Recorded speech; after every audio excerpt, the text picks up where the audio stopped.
At 4 in the morning, the city felt like it was holding its breath. Streetlights hummed above empty sidewalks, and the air carried the smell of damp concrete and old coffee. Miguel waited at the corner with his hands in his pockets, shoulders hunched against the cold. The bus arrived like it always did, late but reliable, its headlights sweeping across his tired face. He climbed aboard and nodded to the driver, a woman who had seen him every weekday for years. The seats were mostly empty, save for a few figures wrapped in jackets and silence. Some slept with their heads against the window. Others stared ahead, eyes open but far away. Miguel took his usual seat near the back, resting his lunch bag at his feet. This ride was the first step of every workday. Fresno meant vineyards, long rows of vines, and hours under a rising sun. It meant cash in his pocket at the end of the day, just enough to cover rent, food, and the money he sent home. He told himself that routine was safety. As long as the bus came, he could keep moving. When the bus pulled away, Miguel reached into his wallet.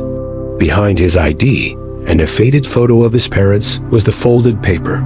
He did not open it. He already knew the numbers by heart, the score that said he could try for something else. Community college, classes. A future that did not depend on his back holding up. The bus rolled on through the dark. Miguel closed his eyes, unsure if he was praying or just hoping the road would give him an answer before sunrise. The bus gathered speed as it left the quiet neighborhoods behind. Houses gave way to open stretches of road, fields hidden in darkness. Miguel watched the city dissolve into shadow, feeling the familiar pull of distance. Each mile meant he was closer to work and farther from the other life he barely allowed himself to imagine. Across the aisle sat an older man named Tomas, his hands rough and scarred. They had worked the same fields for years, shared rides and stories without ever learning too much about each other. Tomas believed in showing up, in keeping your head down and your mouth shut. One time he had said that dreams were heavy things. Carry them too long, and they slow you down. Miguel wondered if Tomas would laugh if he knew about the paper in his wallet. A test score did not look like much. It did not promise a job or pay rent. It only whispered that Miguel might belong somewhere else one day, in a classroom instead of a vineyard. The thought felt dangerous. Hope could be a distraction. The bus stopped to pick up more riders. A young woman climbed on, rubbing sleep from her eyes, her uniform crisp and clean. She smelled of soap and nervous energy. Miguel guessed she was headed to a hospital or a diner, somewhere with walls and light. He felt a small ache of envy and quickly pushed it aside.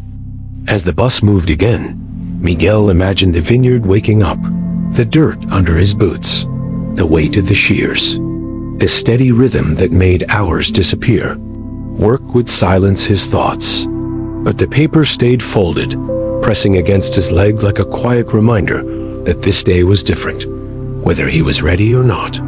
The sky began to soften from black to deep blue as the bus crossed the county line.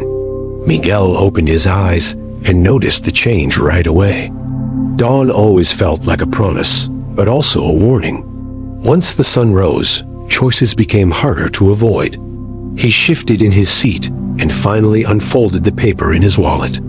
The creases were worn thin from being opened and closed in secret. The numbers stared back at him, calm and official. A passing score. Not extraordinary, but enough. Enough to apply. Enough to believe that someone somewhere thought he could learn. Miguel remembered the night he took the exam. He had come straight from work, hands still smelling of grapes and dust. The classroom was quiet, filled with younger faces that looked confident and clean. He had wanted to leave, convinced he did not belong, but he stayed. He filled in every answer slowly, carefully, as if patience itself could earn him a future. The bus slowed as it approached a familiar stop.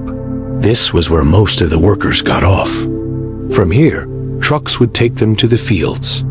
Miguel felt his chest tighten. Getting off meant certainty. A full day of work, cash in his hand. No explanations needed. Staying on the bus meant calling in sick.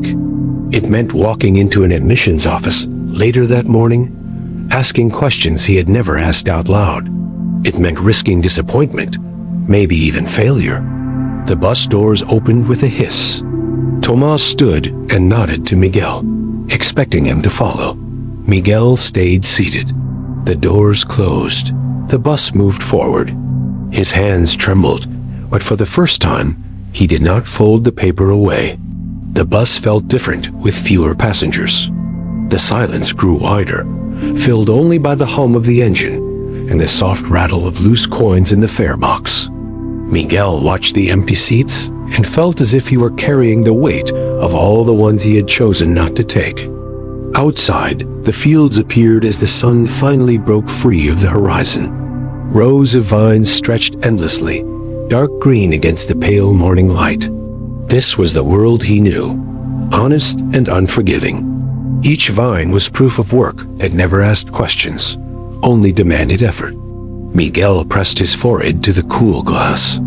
He thought about his parents and the sacrifices they had made so he could cross a border and start again. They had taught him that survival came first. Dreams came later, if they came at all. He wondered if they would see his choice as courage or foolishness. His phone buzzed in his pocket. A message from the crew leader, short and sharp, asking where he was. Miguel typed and erased several replies before settling on a simple lie. He said he was sick. The word felt heavy but necessary. The bus continued on, indifferent to his guilt. As Fresno drew closer, buildings replaced fields. Billboards promised better lives in bright colors. Miguel smiled bitterly at that. He knew better than to trust promises. Still, he held the paper tighter, feeling something steady grow inside him. Fear was still there, but it was no longer alone. Hope sat beside it, quiet but persistent, riding with him toward a future that had not yet learned his name. The bus pulled into Fresno just after sunrise. The station was already awake, filled with footsteps, voices, and the smell of fresh bread from a nearby bakery. Miguel stepped down onto the pavement, his legs unsteady, as if he had traveled much farther than a single morning allowed. He stood there for a moment, unsure of where to go next. In the distance, he could almost feel the fields calling him back, reminding him of the hours he had left behind. That money was gone now. It would not wait for him. The loss stung, sharp and immediate. Miguel walked instead toward the community college campus. The buildings were modest, nothing like the universities he had seen on television, but they felt real, possible. Inside the admissions office, a woman greeted him with a tired smile. She asked his name, his questions, and for the paper he had carried so carefully. Miguel handed it over, his fingers reluctant to let go. The process was slower and simpler than he had imagined. Forms, explanations, dates written on a calendar. No promises were made. No one told him he would succeed, but no one told him he could not try either. When he stepped back outside, the sun was higher now. Miguel felt lighter, though nothing in his life had truly changed yet. He still needed work. He still needed money.